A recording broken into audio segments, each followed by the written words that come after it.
여러분, 이제 이슬람 공화국이 정말 무너질 수 있는지 물어봐야 할 때입니다. 그리고 답은 예입니다. 하지만 미국이 지난 23년 동안 계속해온 실수를 반복한다면, 즉 마침내 이란에 대한 영향력을 갖게 되는 순간마다 물러선다면 그렇지 않을 것입니다. 이번 주 미국이 프로젝트 프리덤을 시작했는데 정말 천재적이었어요. 아마 역사상 처음으로 미국 군함들이 실제로 호르무즈 해협을 통과하는 선박들을 호위했어요. 이로 인해 전쟁이 시작된 이후 이란이 막아왔던 수로를 통해 석유가 운반될 수 있었죠. 효과가 있었어요. 선박들이 통과했어요. 이란은 이를 막을 수 없었어요. 그리고 이미 이란의 석유 수출을 옥죄고 있던 해상 봉쇄와 결합되면서 이 순간이 바로 이슬람 공화국이 진짜로 시간이 다 되어가고 있던 때였어요. 그런데도 24시간 후에 트럼프가 그것을 일시 중단했어요. 오늘 우리는 프로젝트 프리덤이 왜 이란에게 그렇게 위험했는지, 그리고 왜 또다시 우리가 막 우위를 점하려는 순간에 우리 지도부가 물러서는지 정확히 알아볼 거예요. JNSTV의 이라크 K쇼에 오신 것을 환영합니다. 바로 시작해볼게요. 미국과 이스라엘이 2월 28일 에픽 퓨리 작전을 시작했을 때 대부분의 세계는 공습, 폭격기, 벙커버스터, 핵시설 등 극적이고 눈에 띄는 부분에 집중했어요. 하지만 조용히 미국은 지난 40년간 이란과의 대립에서 한 번도 하지 않았던 일을 하고 있었어요. 미 해군이 이란 항구를 봉쇄하기 시작했어요. 실제 봉쇄였죠. 단순히 제재나 위협적인 서한만 보내는 것이 아니라 실제로 전함들이 이란 연안 바깥에 배치되어 선박들이 들어오거나 나가는 것을 막았어요. 이게 이전과 왜 다른지 이해하려면 이슬람 공화국이 어떻게 생존하는지 알아야 해요. 이 정권은 석유로 운영돼요. 이건 비유가 아니에요. 정말로. 석유 수익이 혁명 수비대 사업 제국을 지원하고 있는데 이들은 이란 경제의 절반 정도를 통제하고 있어요. 석유 수익은 보안군을 지원하고 거리에서 시위를 진압하는 바시지 민병대를 지원해요. 또 성직자 체제를 권력에 머물게 하는 무장 남성들의 급여도 이 돈으로 지급돼요. 강력한 제재에도 불구하고 이란은 중개인으로 석유를 우회 수출하고 중국과 인도에 할인 판매할 수 있었습니다. 이란은 유령 회사나 아랍에미리트 항구를 통해 자금을 계속 이동시킬 수 있었어요. 완벽하진 않았고 경제에 타격이 컸지만 그래도 버틸 수 있었죠. 그들의 정권은 이런 상황을 수년 동안 버텨왔어요. 해상 봉쇄는 다르고 단순히 강도가 다른 게 아니에요. 보시다시피 엄청난 양의 원유를 실제로 가지고 있다면 단순히 유령 회사만으로는 그걸 옮길 수 없어요. 특히 미사일 구축함과 맞서야 할 때는 더더욱 그렇죠. 봉쇄는 이란의 석유와 세계 사이에 물리적인 장벽을 만들었어요. 그 후 몇 주 동안 나온 수치는 충격적이었죠. 이란은 1억 8,400만 배럴의 석유를 아무데도 가지 못한 채 유조선에 쌓아두고 있었어요. 그 물리적인 적체만 생각해 보세요. 그중 6천만 배럴은 페르시아만 안에 물리적으로 갇혀 있었어요. 또 다른 1억 2,400만 배럴은 중국 근처에 정박해 있었죠. 구매자들은 그 석유를 원했지만 미국의 2차 제재가 두려워서 손도 대지 못했어요. 이 봉쇄로 인해 이란은 매일 약 4억에서 5억 달러의 손실을 보고 있었어요. 그것만으로도 정말 큰일이죠. 하지만 훨씬 더 중요한 일이 벌어지고 있어요.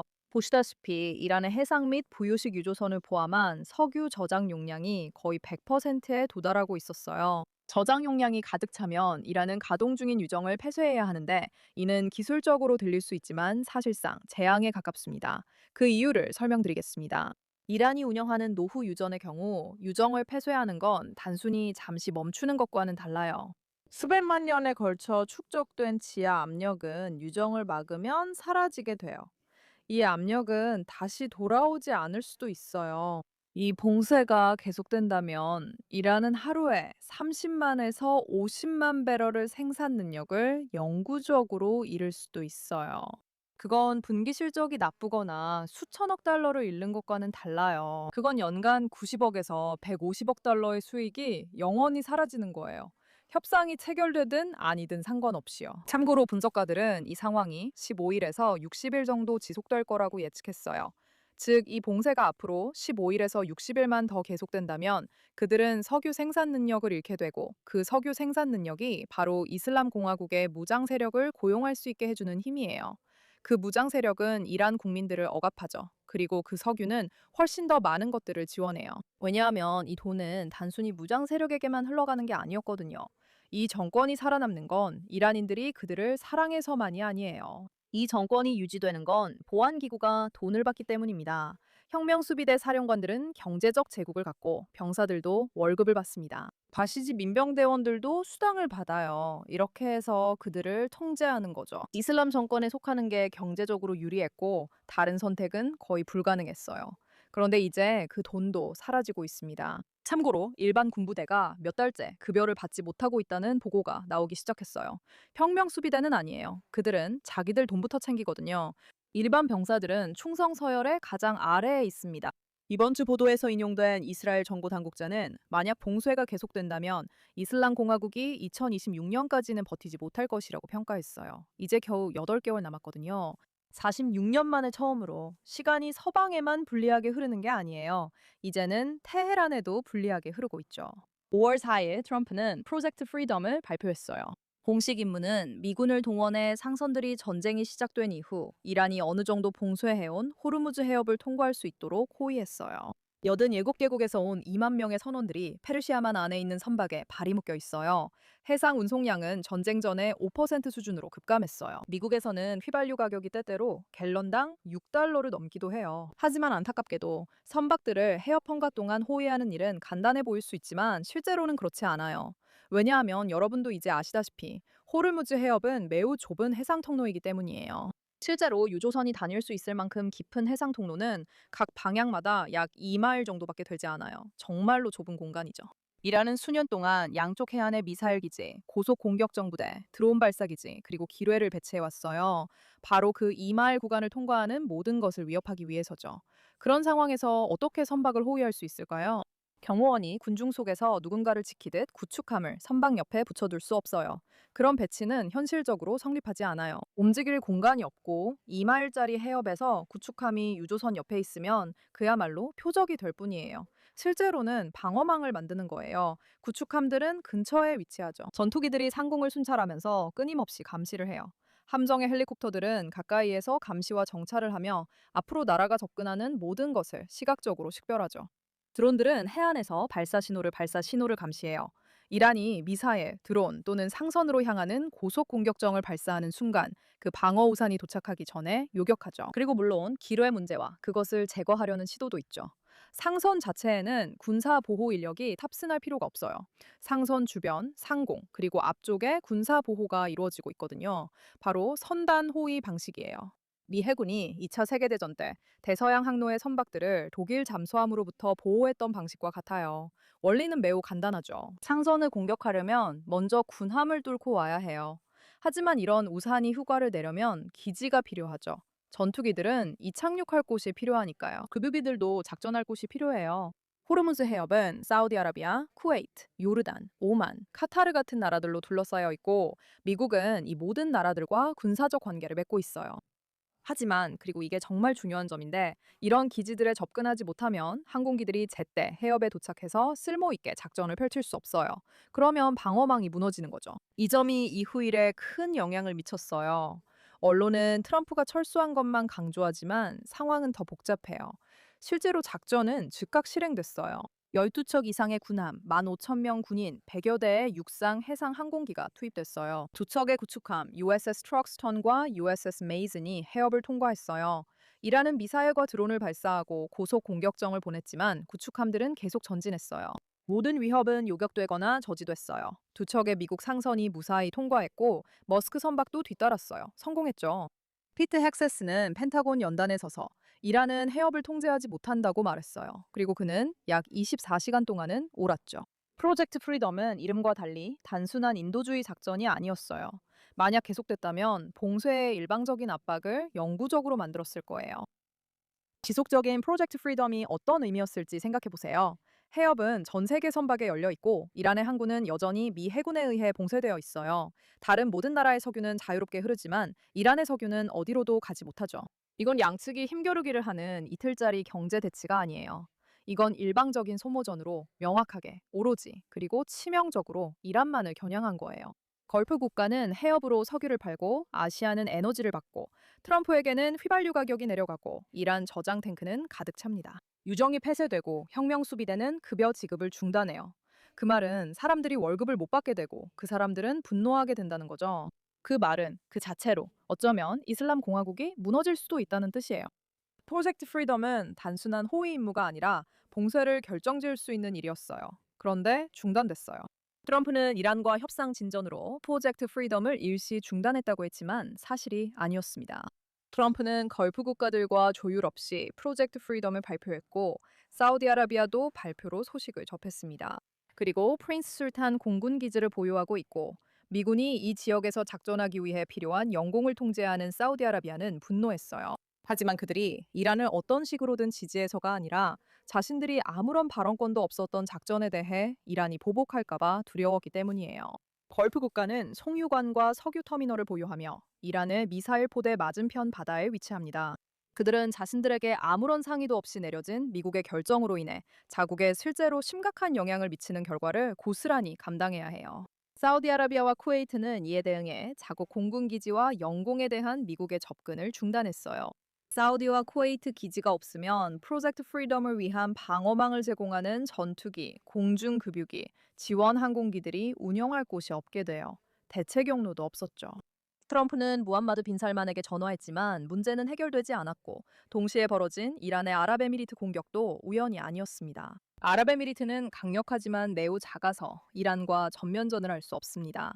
그런데 아랍에미리트가 사우디아라비아와 어떤 관련이 있을까요? 이란은 걸프 국가들을 미국 압박 수단으로 활용해 왔고 이 국가들이 전쟁을 감당할 수 없다는 점도 잘 압니다.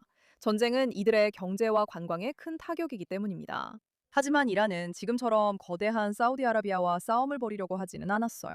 그래서 다른 걸프 국가들에게 경고의 의미로 아랍에미리트를 선택한 거죠.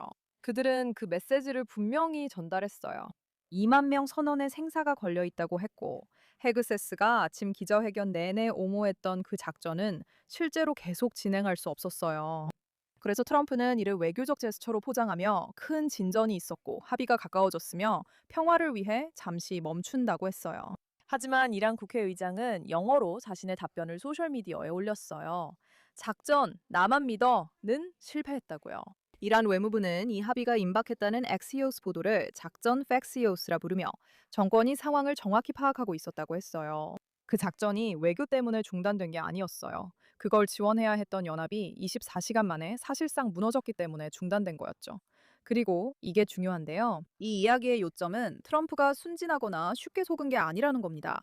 이란의 거짓말에 속은 것도 아니고 상황은 더 복잡합니다. 트럼프는 협상 테이블에서 이란이 제시하는 것과는 전혀 상관없는 세 가지 요인에 의해 압박을 받고 있어요. 그리고 이란은 이런 압박을 일부러 만들어낼 필요도 없어요. 왜냐하면 이미 존재하니까요. 이란은 협상이 오래 지속되면 압박이 효과를 낸다고 봐요. 그 압박이 뭔지 궁금하죠?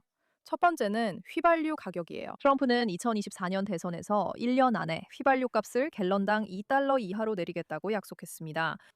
휘발유 평균 가격이 4달러를 넘었고 미시간은 일주일 새 72센트, 오하이오는 60센트 이상 상승했습니다. 두 곳 모두 스윙 스테이트며 11월 상원 선거가 있습니다. 여론조사에 따르면 미국인 10명 중 8명 이상이 휘발유 가격이 가계에 부담된다고 말하며 대부분 트럼프를 탓하고 있어요. 민주당이 의회 투표에서 10포인트 앞서고 있어요. 민주당이 중간 선거를 앞두고 이렇게 큰 격차로 앞섰던 마지막 때는 2006년이었어요. 휘발유 가격은 미국 정치에서 가장 피부로 와닿고 눈에도 잘 보이는 경제 지표입니다. 모든 유권자가 매일 2번씩 간판에서 그 가격을 확인하죠. 해협 폐쇄가 직접 원인입니다. 해협 재개 합의가 이루어지면 유가는 폭락합니다. 트럼프가 진전을 언급한 날 시장은 600포인트 급등했습니다. 알겠죠? 그래서 그게 그에게는 약간의 문제가 돼요. 두 번째 압박은 중간 선거예요. 공화당이 하원과 상원을 장악하고 있어서 원하는 결정을 밀어붙일 수 있죠. 중간 선거는 거의 항상 집권당에 대한 국민 투표와 같아요. 11월까지 6개월 남았는데 인기 없는 전쟁과 유가 상승이 겹치면 경합 지역구에 출마한 모든 공화당원에게 악몽 같은 상황입니다. 의회 공화당원들은 이 문제를 트럼프에게 직접 제기했다고 합니다. 정치적 계산은 명확하죠. 선거일 전에 전쟁을 끝내고 유가를 낮추는 합의는 당에 엄청난 가치를 가져다 줄 수 있고 어쩌면 하원까지도 지킬 수 있어요. 그래서 그에 대한 압박이 점점 커지고 있는 거죠. 이제 세 번째 압박, 바로 그의 정치적 유산입니다. 트럼프의 정치적 정체성은 아무도 해내지 못한 거래를 성사시키는 협상가 이미지에 기반합니다. 이란 전쟁 종식, 해협 재개, 유가 하락, 핵위협 무력화 합의는 트럼프가 말하듯 역대 대통령 중 가장 위대한 외교 업적이 될 수 있어요. 정말 큰 유혹입니다. 이를 인정해도 냉소적인 건 아니에요. 이런 점 때문에 그는 상대방 신호를 받아들이는데 영향을 받습니다. 중재자가 상당한 진전을 말하면 트럼프는 그게 사실이길 바랍니다. 그리고 실제로 다 사실이기를 바랄 이해관계도 걸려 있죠. 그리고 이 모든 것에 더해 그의 참모들로부터 받는 정보 중 일부가 다소 오해의 소지가 있었을 가능성도 매우 높아요. 위트코프. 하지만 여러분, 모든 것이 다 끝난 건 아니에요. 왜냐하면 지금 이란이 무엇을 하고 있는지 한번 보세요. 이란은 협상에 열려 있다는 신호를 보내고 있어요. 파키스탄 중재로 14개 항목이 논의 중이며 이란은 제안을 검토하고 있습니다. 진전이 있습니다. 이란의 레드라인은 변하지 않았고 농축은 협상 대상이 아닙니다. 핵물질 비축분도 그대로 남아 있습니다. 이란 혁명수비대가 해협 선박 통행료 새 규정을 발표해 이란이 수로를 자국 영토처럼 다루고 있음을 보여줍니다. 이란 국회의장은 소셜미디어로 미국 외교를 조롱합니다. 중재자들은 진전이 있다고 하지만 다 헛소리입니다. 이란은 공개적으로 맞서겠다는 뜻을 드러냅니다. 두 가지 일이 동시에 일어나지만 모순되지 않아요. 하나는 서방, 다른 하나는 국내를 위한 것으로 이것이 그들의 속임수입니다. 이게 바로 이란이 원하는 거예요. 보시다시피 이란은 아주 단순한 전략을 가지고 있어요. 협상에서 빠져나오고 지연시키면서 시간을 벌려는 전략이죠. 하지만 흥미로운 점은 바로 이거예요. 만약 이런 봉쇄가 계속된다면 지금은 시간이 이란에게 유리하게 작용하지 않을 수도 있다는 거죠. 그래서 이란은 압박 수위를 높이고 트럼프에게 모든 것에서 손을 떼고 합의에 서명하라고 압박을 가하고 있는 거예요. 이란이 어떻게 협상을 밀어붙이는지에 대한 청사진이 있는데 지난 25년 동안 똑같았어요. 아마 이 주제로 에피소드를 만들 수도 있을 것 같아요. 만약 원하신다면 아래 댓글로 알려주세요. 하지만 이란은 실제로 협상에 관심이 없어요. 그들은 이 상황에서 최대한 많은 것을 얻고 싶어 해요. 핵 능력을 계속해서 확장하고 제재를 해제받고 싶어 하죠. 등등. 그리고 자신들을 테러 조직으로 계속 키워가고 싶어 해요. 물론 미국은 그런 것에 관심이 없죠. 하지만 전반적으로 우리는 이 분야에서 많은 복잡함을 보고 있어요. 그런데 혹시 이 모든 두려움, 즉 트럼프가 철수할지도 모른다는 두려움이 사실은 트럼프와 네타냐후가 예상치 못한 시점에 이란을 공격하기 위한 전례 없는 또 다른 작전을 허용하기 위한 것일 수도 있을까요? 네, 그럴 가능성도 충분히 있어요. 왜냐하면 이 모든 협상은 사실이 아니에요. 이란의 레드라인은 1cm도 움직이지 않았고 결국에는 항상 농축 문제로 돌아가게 되어 있어요. 이란은 우라늄 포기 의사가 없고 미국은 그걸 원해요. 누가 먼저 양보할지 지켜봐야겠어요. 중재자들은 진전이 있다고 발표하고 있고 이란은 맞서겠다는 입장을 밝히고 있어요. 이 두 가지가 동시에 일어나고 있는데 서로 완전히 모순되는 일이에요. 그런데 왜 그럴까요? 하나는 서방을 위한 것이고 다른 하나는 이슬람 공화국의 계획과 더 관련 있습니다. 이게 바로 그들의 속임수입니다. 이게 바로 2003년, 2013년, 2021년, 그리고 이전의 모든 협상에서 보였던 모습과 똑같아요. 그들은 협상이 성공할 필요가 없어요. 그들은 단지 협상이 충분히 오래 지속되기만을 바랄 뿐이에요. 하지만 이번에는 처음으로 이란이 협상이 조금 더 빨리 진행되길 원하고 있어요. 왜냐하면 그 석유 저장 탱크들은 다시 채워지지 않을 테니까요. 그 유정들이 폐쇄되지 않으려면 그들은 해결책이 필요해요. 봉쇄와 관련해서 46년 만에 처음으로 되돌릴 수 없는 피해를 실제로 일으키고 있는 무기가 그 피해를 일으키기 전에 협상의 일환으로 해제되는 것. 그것이 엄청나게 중요한 우선순위예요. 협상이 체결되면 봉쇄가 끝나고 이란 석유가 나오며 이란 혁명수비대가 수익을 얻어요. 유정도 폐쇄되지 않고 매년 계속돼 90억에서 150억 달러의 영구적 손실도 없어요. 이란은 아주 좋은 합의가 필요 없어요. 이란은 탱크가 가득 차기 전에 봉쇄만 해제되면 돼요. 제가 이번 대화는 솔직하게 하겠다고 했으니 이렇게 말씀드려요. 이번 경우는 과거와는 조금 달라요. 봉쇄는 제재가 아니었고 우회할 수도 없어요. 이란의 에너지 인프라에 물리적이고 잠재적으로 영구적인 피해를 주고 있어요. 합의가 체결된다고 해서 그 피해가 회복되는 것도 아니에요. 대리 세력들은 사라졌고 헤즈볼라는 약화됐으며 하마스는 괴멸됐어요. 후티도 예전의 모습과는 비교할 수 없을 정도로 약해졌어요. 이란은 1980년대 이후 이렇게 고립된 적이 없었어요. 정권을 거의 누구보다 잘 아는 이스라엘 정보당국도 상황이 달라졌다고 말하고 있어요. 이전에는 항상 통했던 수법이 있었어요. 협상을 최대한 오래 끄는 그 수법이요. 왜냐하면 이란은 압박을 견딜 수 있었고 반대편의 정치적 의지도 결국엔 이란보다 오래가지 못했으니까요. 하지만 이번에는 처음으로 이란이 이번과 같은 압박을 오래 견디지 못할 것이라는 진지한 분석이 나오고 있어요. 그래서 사우디아라비아 문제가 이렇게 심각한 거고, 이란이 걸프 국가들과 이스라엘까지 공격한 이유이기도 해요. 왜냐하면 이란은 걸프 국가들이 자신들이 살아남을 수 있게 해주는 버팀목이라는 걸 알고 있었기 때문이에요. 이란은 사람들이 버티지 못할 거라 했던 일도 견뎠어요. 이란 이라크 전쟁으로 수십만 명이 희생됐지만 살아남았고, 그린 무브먼트 때도 수백만 명이 거리로 나왔지만 역시 살아남았어요. 마흐사 아미니 시위는 이 나라 최대 봉기 중 하나였고, 수백 명이 희생됐지만 정권은 유지됐어요. 이는 정권이 보안기구를 다른 이들의 고통에서 철저히 분리하는 데 능숙해서인데, 이는 자금이 있을 때만 가능한 일이에요. 봉쇄가 효과를 내려면 유지가 필요하고, 이를 위해선 정치적 의지가 요구됩니다. 하지만 민주주의에서는 정치적 의지에 한계가 있습니다.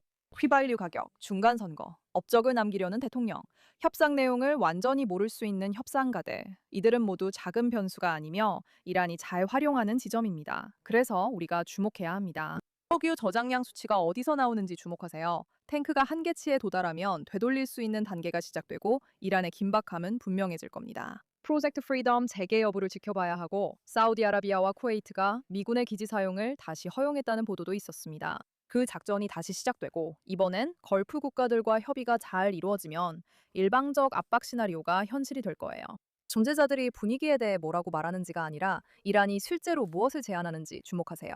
만약 농축이 여전히 협상 대상이 아니고 이란의 비축분이 그대로 남아있으며 이란 혁명수비대가 해협에 대한 새로운 규칙을 계속 발표한다면 합의는 가까워지지 않은 거예요. 그들은 단지 속임수를 계속 쓰고 있는 거죠. 그리고 시간을 주의 깊게 보세요. 23년 만에 처음으로 시간이 서구만 불리하게 만드는 게 아니에요. 모두가 충분히 오래 버틸 수 있을지가 중요합니다. 꼭 말씀드리고 싶은 점은 이 이야기가 선악에 관한 것만은 아니라는 것입니다. 이 이야기는 생존이라는 한 가지에 놀라울 정도로 능숙한 정권과 그 정권을 막을 수 있는 한 가지에 구조적으로 불리한 민주주의 정부들의 이야기예요. 인내심이에요. 왜냐하면 그들은 중간 선거에서 이겨야 하니까요.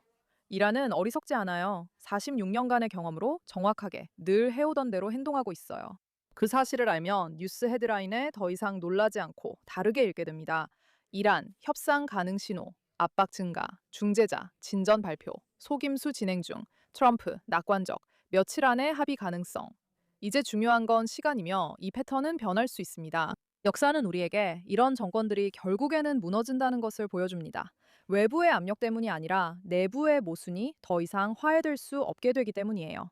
총을 든 사람들이 더 이상 믿지 않게 되고 자금도 바닥나게 되죠. 모든 것을 붙잡던 두려움이 힘을 잃게 됩니다. 2026년에 이 일이 일어날지는 봉쇄가 셈법이 성립할 수 없게 될 만큼 충분히 오래 유지될 수 있느냐에 달려 있습니다. 서방 국가들이 이란이 합리적으로 행동하기를 바라는 희망을 버리고 그들이 누구인지에 대한 진실을 받아들이며 물러서거나 포기하지 않는지에 달려 있어요. 이스라엘과 미국은 지난 몇 달 동안 놀라울 정도로 정확한 판단을 보여줬어요. 아무도 예상하지 못한 순간에 이란을 깊이 불안정하게 만든 놀라운 일들을 해냈죠. 하지만 아킬레스건은 여전합니다. 미국은 더 중요한 필요가 있어. 이건 군사 문제가 아니라 정치적 문제입니다. 그리고 정치, 복잡하고 압박이 심하며 중간 선거가 다가오는 정치야말로 이란이 항상 승리해왔던 분야예요. 그런데도 트럼프는 항상 뭔가 숨겨둔 게 있죠. 이 모든 게 정말로 그들을 끝장낼 마지막 일격을 위한 속임수일 수도 있을까요? 잘 지켜보세요. 왜냐하면 지금이 바로 그 순간이거든요. 모든 걸 요약하자면 우리가 방금 말한 모든 것들, 지금 일어나고 있는 일은 이렇습니다. 프로젝트 프리덤은 석유 봉쇄와 동시에 해협을 개방했는데 만약 이 상태로 계속된다면 이란이 생존할 수 없게 만들 거예요. 왜냐하면 그들은 장기적으로 테러를 지원하는 자금원이 되는 석유를 잃을 뿐만 아니라 자신들을 지켜주는 자국 내에서 자신들을 지켜주는 사람들에게 급여를 지급할 능력도 잃게 되기 때문이에요. 그리고 이것은 이란 국민들이 이슬람 공화국에 맞서 싸울 수 있게 해줍니다. 처음 질문으로 돌아가면 이슬람 공화국이 무너질 가능성이 있냐는 것인데, 네, 충분히 가능합니다. 왜냐하면 봉쇄가 계속되고 그들이 석유를 잃게 된다면 이란 국민들을 억압하고 있는 사람들에게 급여를 지급할 수 없는 상황에 처할 수 있기 때문이에요. 하지만 그들은 이것을 미리 예견했고 이런 일이 일어날 수 있다는 것을 알고 있었어요. 그들은 작은 영향력을 행사했고 걸프 국가들이 트럼프에게 압력을 가할 수 있음을 알았어요. 이런 일은 우리가 여러 번 봤죠. 그들은 계속해서 그들을 공격했고 이로 인해 상황이 매우 문제가 되고 있어요. 프로젝트 프리덤과 봉쇄가 계속된다면 석유 공급이 끊기고 이란에서 석유가 나오지 않게 돼요. 그러면 경제가 안정되고 어쩌면 정말 처음으로 우리가 그들의 게임에서 이길 수도 있을 거예요. 그들의 전략은 아주 단순해요. 계속 협상하고 계속 시간을 끌면서 시간을 벌고 핵 능력을 재건하는 거죠. 결국 모든 것이 이 한 가지에 달려 있어요. 이제 우리는 그냥 기다리면서 무슨 일이 일어날지 지켜봐야 해요. 저는 아이라 K입니다. 또 만나요.